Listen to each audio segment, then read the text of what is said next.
अस्सलाम वालेकुम स्टूडेंट्स। आज का हमारा टॉपिक है फंक्शंस। फंक्शन क्या होते हैं? फंक्शन हमारे पास एक ब्लॉक ऑफ कोड होता है जिसके अंदर हम कोई ना कोई टास्क जो है वो राइट कर देते हैं, प्रोग्राम जो है वो राइट कर देते हैं।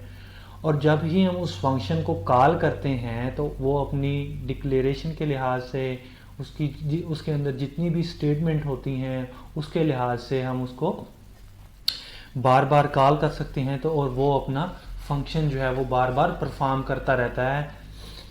तो हम उसको अगर प्रॉपर डिफाइन करना चाहें तो हम कहेंगे a function is a named block of code that perform some action. Some action अब क्या होगा, इसके अंदर कोई स्टेटमेंट जो उसके अंदर हमने लिख दी होंगी वो उसका एक्शन होगा।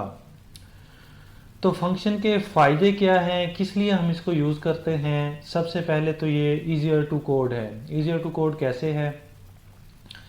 जैसे आपने कोई भी कोड जो था लैंग्वेज के अंदर, जो भी लैंग्वेज आप यूज़ कर रहे थे, सी प्लस प्लस, जावा, पाइथन या और कोई भी लैंग्वेज आप यूज़ कर रहे थे, तो उसी लैंग्वेज के अंदर आपने क्या किया, उसको instructions they the, set of lines, set of code, set of statement जो थे वो लिख दिए हैं।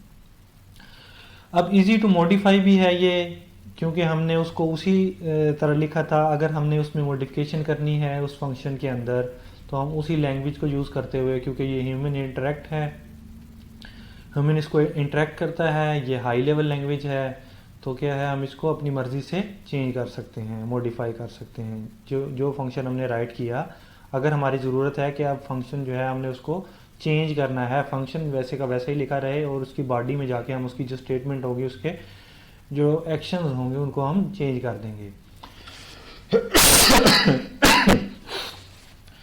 उसके बाद ये इजी टू डीबग है और इजी टू मेंटेन है। अगर इसमें कोई एरर आ जाता है, हमने सिंटैक्स जो है उसका गलत लिख दिया, हमने स्टेटमेंट गलत लिख दी हैं, तो हम उसको डीबग कर देंगे। स्टेटमेंट गलत लिख दी, उसके अंदर बग आ गया, तो हमने उसको डीबग कर दिया, तो उसकी मेंटेनेंस हो गई।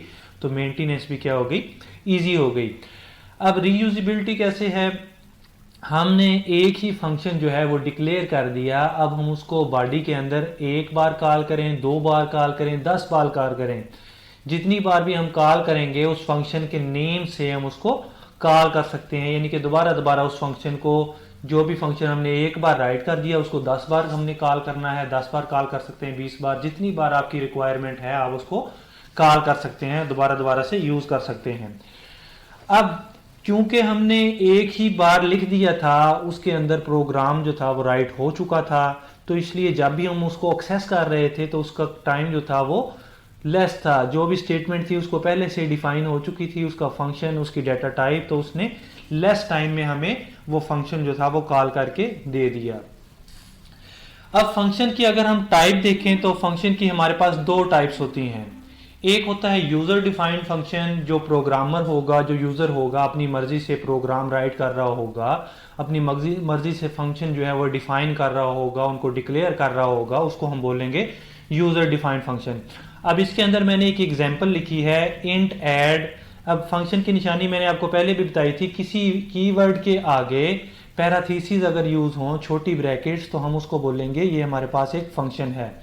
अगर पैराथीसिस के अंदर हम कोई वैल्यू जो है असाइन कर रहे हैं तो पैरामीटर के अंदर हम उसको वैल्यू पास कर रहे होंगे। अब इंट क्या है? इंट उसकी डाटा टाइप है। इंट डाटा टाइप का ऐड नेम लिया है मैंने, फंक्शन का नेम रखा है ऐड, उसके अंदर मैंने पैरामीटर के जरिए 2 वेरिएबल को ऐड करवा दिया है। ये मैं यूजर हूं, मैंने एक फंक्शन जो है वो क्रिएट किया है। अब उसके बाद बिल्ट इन फंक्शन जो है, बिल्ट इन फंक्शन क्या है? इसी तरह जिस तरह मैंने, यूजर ने एक फंक्शन बनाया, उस तरह फंक्शन जो थे वो बने पड़े थे। जब भी मैं उनको कॉल कर रहा था तो उस फंक्शन के अगेंस्ट कोई भी जो स्टेटमेंट, कोई भी जो एक्शन थे वो परफॉर्म कर रहा था। जिस तरह स्कैन एफ फंक्शन जब भी मैंने कॉल किया तो ये क्या था? बिल्ट इन फंक्शन था। यानी कि कंपाइलर जिसने डिजाइन किया उसने पहले से ही वो फंक्शन उसके अंदर इंसर्ट कर दिया, वो राइट कर दिया। अब मैंने स्कैन एफ जो कॉल किया तो स्कैन एफ की मदद से, जब भी मैंने स्कैन एफ कॉल किया उसने यूजर से वैल्यू फेच की, तो उसने एक्शन जो था, प्रोग्रामर ने स्कैन एफ फंक्शन के अगेंस्ट जो एक्शन उसके अंदर था वो परफॉर्म किया था, वो उसको एक्शन प्रोवाइड किया था, उसके अंदर इंस्ट्रक्शंस दी थी, वो क्या था? यूजर से वैल्यू लेगा। इसी तरह प्रिंट एफ एक फंक्शन है, प्रिंट एफ के अंदर क्या किया? जब भी मैंने उसको कॉल किया तो उसने कंपाइलर ने मुझे वैल्यू जो थी वो कंसोल स्क्रीन पे शो करवा दी थी। इसी तरह गेट करैक्टर एक फंक्शन था, वाइड मेन एक फंक्शन था। तो ये सारे के सारे फंक्शन क्या हैं, जिस प्रोग्रामर ने कंपाइलर डिज़ाइन किया उसने उसको डिफाइन कर दिया कि ये फंक्शन अगर कॉल होगा तो इसके अगेंस्ट ये जो है एक्शन वो परफॉर्म होंगे। उसके बाद हम देखते हैं कि फंक्शन जो है वो उसका सिंटैक्स क्या होता है, उसमें कौन कौन सी चीज़ें होती है, हम उसको कैसे राइट कर सकते हैं। तो सबसे पहले हम क्या करते हैं, फंक्शन को डिक्लेयर करवाते हैं, डिक्लेरेशन या उसकी प्रोटोटाइप लिखते हैं। अब जो प्रोटोटाइप होगी वो मेन बॉडी से पहले होगी, मेन बॉडी जब भी स्टार्ट होगी उससे पहले प्रोटोटाइप होगी। अब प्रोटोटाइप में एक तो फंक्शन का नेम होगा, मैंने ऐड नेम लिखा है। उसके बाद उसकी डाटा टाइप होगी, किस डाटा टाइप का एक फंक्शन है। जिस तरह मेन एक फंक्शन है उसी तरह मैंने ऐड एक फंक्शन यूज किया है। अब मेन फंक्शन की रिटर्न टाइप जो थी वो वाइड थी, यानी कि वाइड मेन कुछ भी नहीं, लेकिन मैंने जो फंक्शन लिया है उसकी रिटर्न टाइप क्या ली है, इंटीजर ली है। अब उसको डिक्लेयर करवाने के बाद क्या करूंगा, मैं सेमीकोलन यूज करूंगा। अब जब ही मैं किसी भी फंक्शन को डिक्लेयर कर दूंगा, जिस तरह एक वेरिएबल को डिक्लेयर करते हैं इंट ए बी सी, उसी तरह एक फंक्शन को डिक्लेयर करूंगा तो उसके एंड पे क्या है, मैं सेमीकोलन यूज करूंगा। अब इस फंक्शन को मैं डिफाइन भी तो करूंगा कि ये फंक्शन जो मैंने डिक्लेयर किया है, जिस तरह हमें किसी भी वेरिएबल को इनिशियलाइज कर रहे थे, तो अब ये फंक्शन जो है वो डिफाइन होगा तो क्या है, उसके अंदर क्या फंक्शन जो है वो परफॉर्म हो रहे होंगे, क्या एक्शन जो है वो परफॉर्म हो रहे होंगे। तो ये सारे की सारी जो है सेम उसी तरह जिस तरह मैंने उसको डिक्लेयर किया उसी तरह सारे का सारा सेमीकोलन के बगैर अगर मैं लिख दूंगा तो मैं क्या करूंगा, उसको डिफाइन करना चाह रहा हूं, उसका ये हेडर है।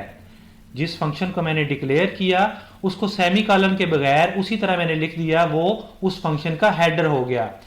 अब फंक्शन का जो हेडर है वो हमारे पास मेन बॉडी से पहले भी हम उसको डिफाइन कर सकते हैं, हेडर को लिख सकते हैं, या एक फंक्शन सारे के सारे फंक्शन को। अब ये सारे का सारा एक फंक्शन है इंट यहां से लेकर और ये बॉडी की क्लोजिंग तक।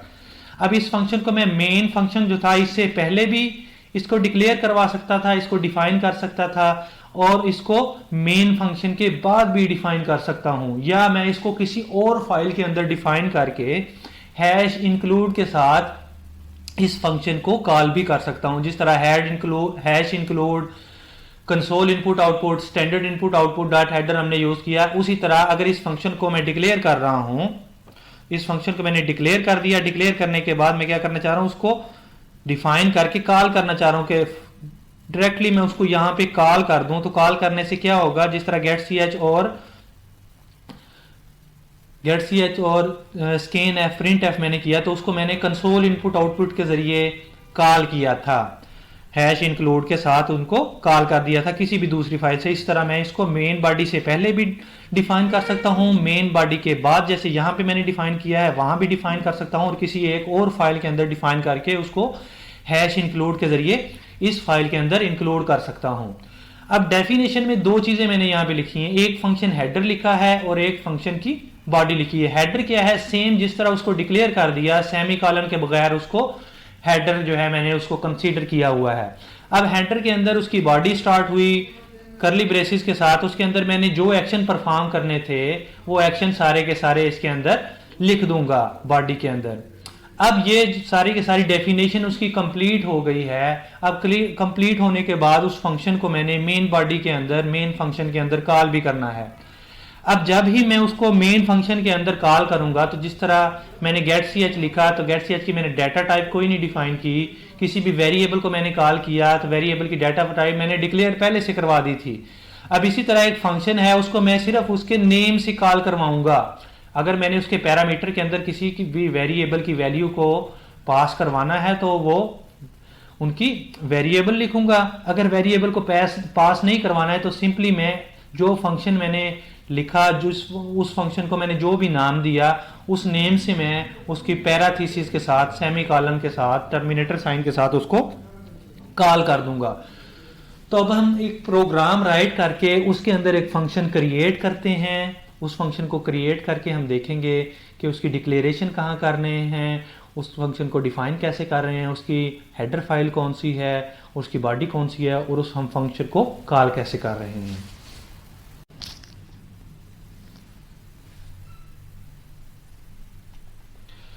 जी, तो जैसे कि मैंने आपको उसका सिंटैक्स बताया, अब मैंने एक प्रोग्राम राइट किया है जिसके अंदर एक मैक्स नेम का मैंने फंक्शन उसको डिक्लेयर किया है। उसकी डिक्लेरेशन जैसे मैंने आपको बताई थी, कोई ना कोई डाटा टाइप है उसकी। अब रिटर्न टाइप या डाटा टाइप उसकी वाइड है, या कुछ भी नहीं रिटर्न कर रहा। उसका नेम मैंने रख दिया है मैक्स, क्योंकि मैं इसमें फाइंड करना चाह रहा हूँ कि कोई भी वेरिएबल ए बी सी कोई भी वेरिएबल होगा तो उनमें से मैक्सिमम वैल्यू जो है, मैक्सिमम वेरिएबल जो है, वेरिएबल को कौन से वेरिएबल की वैल्यू जो है वो मैक्सिमम होगी। अब उसकी डाटा टाइप, उसके अंदर पैरामीटर के अंदर दो वेरिएबल इंट ए और इंट बी मैंने पास करवा दिए हैं। अब ये तो थी सेमी कॉलम जिसके एंड पे आ जाए, उसका मतलब है ये उसकी डिक्लेरेशन है, डिक्लेयर कर दिया है। जिस तरह हम किसी भी एक वेरिएबल को ए को बी को इंटीजर टाइप के साथ डिक्लेयर कर रहे थे, इसी तरह मैंने एक फंक्शन को रिटर्न टाइप वाइड के साथ डिक्लेयर कर दिया है। अब ये डिक्लेरेशन जो है मैंने आपको पहले भी बताया कि मेन बॉडी से पहले डिक्लेयर करवाया जाता है। अब डिक्लेरेशन के बाद उसकी डेफिनेशन में क्या होगा, उसकी हेडिंग और उसकी बॉडी, यानी कि उसका फंक्शन का हेडर उसकी बॉडी होगी।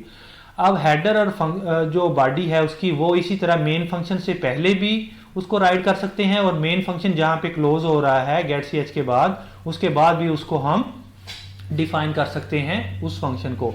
और यहाँ पे मैंने उस फंक्शन को मेन बॉडी के बाद, मेन फंक्शन के बाद जो है वो डिफाइन किया है। अब डेफिनेशन में हेडर जो था उसका वो सेम सिंटैक्स होगा सारे का सारा, उसके एंड पे सिर्फ सेमी कॉलन मिस होगा। सेमी कॉलन हम नहीं लगाएंगे, क्योंकि अगर हम यहाँ पे भी टर्मिनेटर साइन यूज कर दें तो वो जो बॉडी है उसकी, उस फंक्शन की बॉडी के अंदर कर्सर नहीं जाएगा।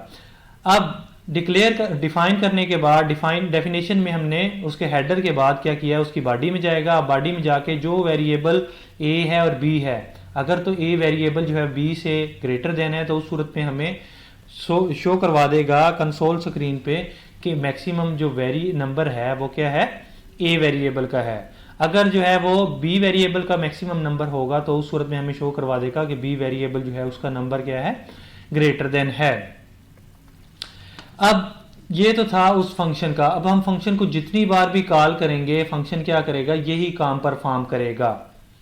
अब इसके अंदर मेन बॉडी के अंदर आते हैं। मेन बॉडी के अंदर क्योंकि हमने उसको डिफाइन कर दिया तो हमने उसको कॉल भी करना है। जिस तरह हमने प्रिंट एफ जो था ये कहीं पे बिल्ट इन फंक्शन था, हमने मेन बॉडी के अंदर उसको कॉल किया हुआ है, स्कैन एफ फंक्शन को कॉल किया हुआ है, गेट सी एच फंक्शन को कॉल किया हुआ है। तो इसी तरह मैंने एक वेरिएबल ए और बी जो था वो इनिशियलाइज करवाए, डिक्लेयर करवाने के बाद मैंने उसकी यूजर से वैल्यू ली है। अब यूजर जो भी वैल्यू इन करेगा तो उसके बाद मैंने फंक्शन को कॉल किया है। फंक्शन कॉलिंग क्या है, फंक्शन का नेम और पैरामीटर के अंदर जो वेरिएबल मैं चेक करना चाह रहा हूं उन वेरिएबल के नेम। उसके बाद टर्मिनेटर साइन के फंक्शन जब भी अपना काम परफॉर्म कर लेगा उसके बाद टर्मिनेट हो जाए। अगर मैंने कोई नेक्स्ट स्टेटमेंट लिखी है, कोई नेक्स्ट काम किया हुआ है, कोई नेक्स्ट वैल्यू लेना चाह रहा हूं, या कोई और फंक्शन कॉल किया हुआ है मैक्स फंक्शन के बाद, तो वो फंक्शन क्या है, कॉल हो जाए। अब हमने बात की थी कि मैक्स फंक्शन, कोई भी फंक्शन जो होगा उसको हम दोबारा भी कॉल कर सकते हैं, रिपीटेडली भी उसको यूज कर सकते हैं। तो अगर इस फंक्शन को हमने बार बार यूज करना है तो हम इस फंक्शन को दोबारा भी यूज कर सकते हैं। तो अब इसकी जो वर्किंग है उसको हम रन करके देखते हैं कि क्या वाकई ही दो वेरिएबल जब यूज़र से लेगा तो ये यूज़र को कोई मैक्सिमम वैल्यू जो है, जिस तरह हमने उसकी बॉडी में उसको डिफाइन कर दिया, उसका एक्शन क्या है, ए या बी वेरिएबल को मैक्सिमम वैल्यू को आइडेंटिफाई करना, तो ये आइडेंटिफाई कर भी रहा है या नहीं कर रहा।